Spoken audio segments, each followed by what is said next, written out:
Ինքասրբազանները կոռուպցիայի մեջ են մեղադրվում, որ հիմա անազատության մեջ են եւ օգտվելով առիթից ողջունում են բոլոր քաղբանտարկյալներին։ Միքայել Սրբազանը կոռուպցիոներ է, Բագրատ Սրբազանը կոռուպցիոներ է, կամ Սամվել Կարապետյանը, կամ Լիդիա Մանթաշյանը,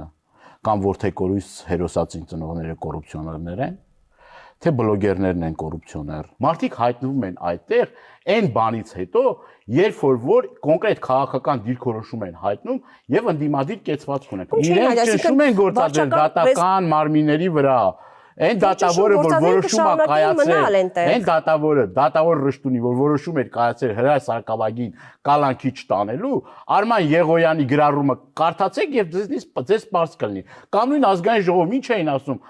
հայտարարություն էին ընդունել, որ այդ մարդիկ ահաբեկիչ են։ Ու ասում ով որ այս հայտարարությունը չի միանում, ուրեմն աջակցում է ահաբեկչությանը։ Լավ, այդքան կարելի է խեղկատակությամբ զբաղվել։ Պարոն Դանյան, իմ ասածը հետևյալն է։ Ամոթ ծիծաղել է, էլի մարդկանց ահաբեկիչ են համարում եւ փառք Տիրոջը, որ այնքան հիմքեր չկա, որ հերթով այդ մարդիկ ազատ են արձակում։ Ես այստեղ գալուց առաջ ուզում եմ նաեւ ուրախությամբ նշել, որ Լիդիա Մանթաշյանը այս պահին ազատվեց վարչական հսկողությամբ։